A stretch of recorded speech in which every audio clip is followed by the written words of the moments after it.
अहं मम भोजने लवणं त्यजामि।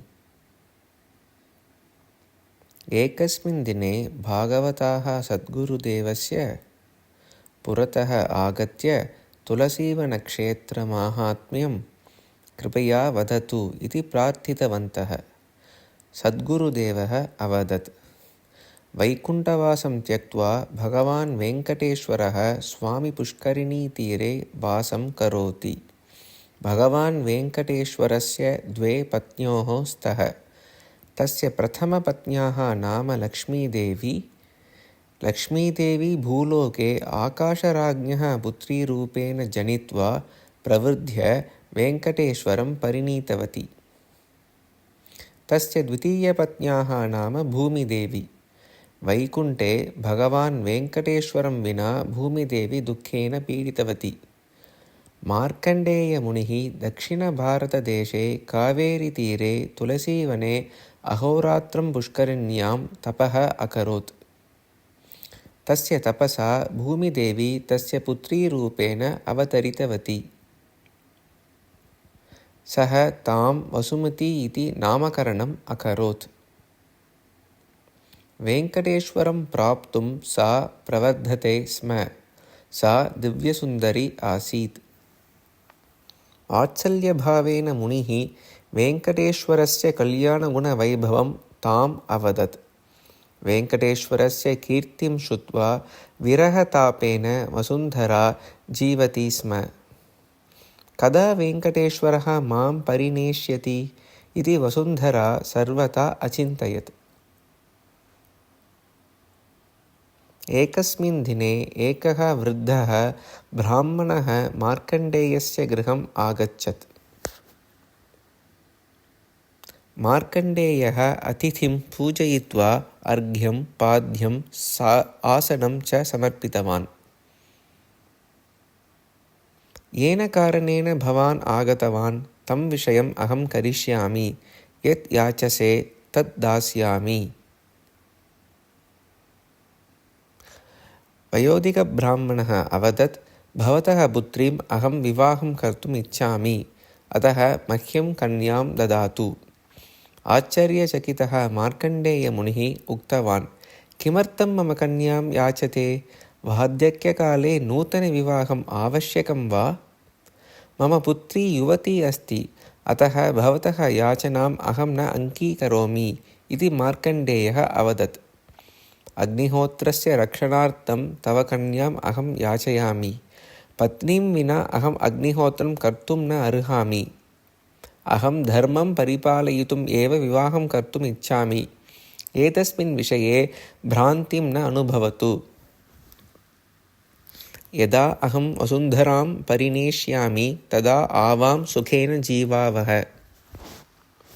सा मुग्धबालिका।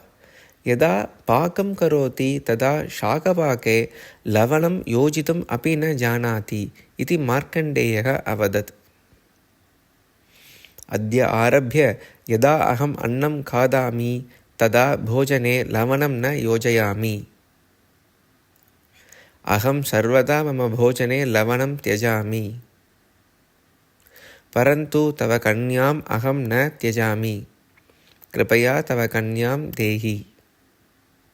यदि अहं तव कन्यां न परिणेष्यामि तर्हि अहं मम प्राणं त्यक्ष्यामि।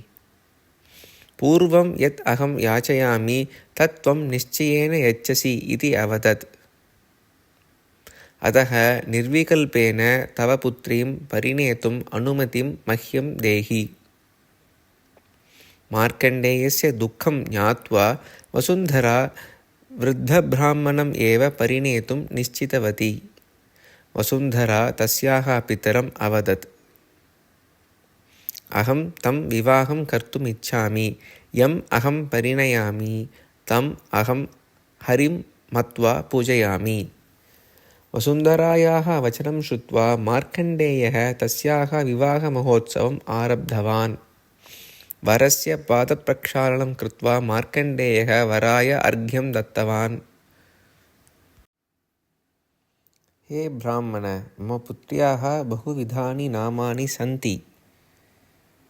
क्षमा, वसुन्धरा, भूः, रत्नगर्भा, धराः च तस्याः नामानि।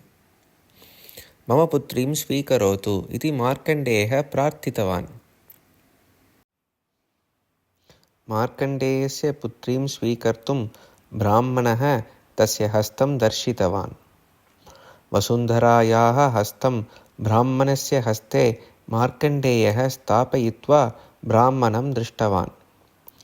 ब्राह्मणः तस्य निजरूपं प्रकटनं कृतवान्।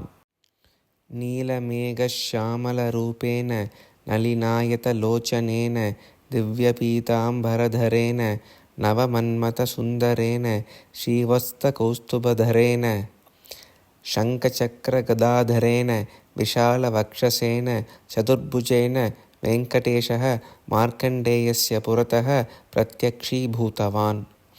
मार्कण्डेयः सन्तोषेण अञ्जलिं कृतवान्, वेङ्कटेशम् अर्चितवान्। वेङ्कटेशाय नमः, श्रीनिवासाय नमः, जनार्दनाय नमः, जगन्नाथाय नमः, ऋषिकेशाय नमः, वासुदेवाय नमः, पद्मनाभाय नमः, दामोदराय नमः। भवान् अस्मिन् क्षेत्रे एव सर्वकालं निवसितुं प्रार्थयामि इति मार्कण्डेयः अवदत्। अतः मुनेः प्रार्थनाम् अङ्गीकृत्य वेङ्कटेश्वरः उभयोः मार्कण्डेयवसुन्धरयोः मध्ये भक्तेभ्यः दर्शितवान्। वेङ्कटेश्वरं नम्माழ்வார் उप्पलियप्पन् नामकरणम् अकरोत्। गुरुं प्रकाशते। मम गुरुः श्रीकृष्णप्रेमी महाप्रभुः तुलसीवनक्षेत्रमाहात्म्यस्य प्रवचनं कृतवान्। तस्य ग्रन्थे अपि उप्पिलियप्पस्य स्थलपुराणं रचितवान्। तस्य ग्रन्थस्य नाम दिव्यदेशवैभवम्। उप्पिलियप्पस्य कीर्तनम् अपि गीतवान्। तस्य प्रवचनं श्रुत्वा ग्रन्थं पठित्वा अहम् एतां कथाम् अलिखम्।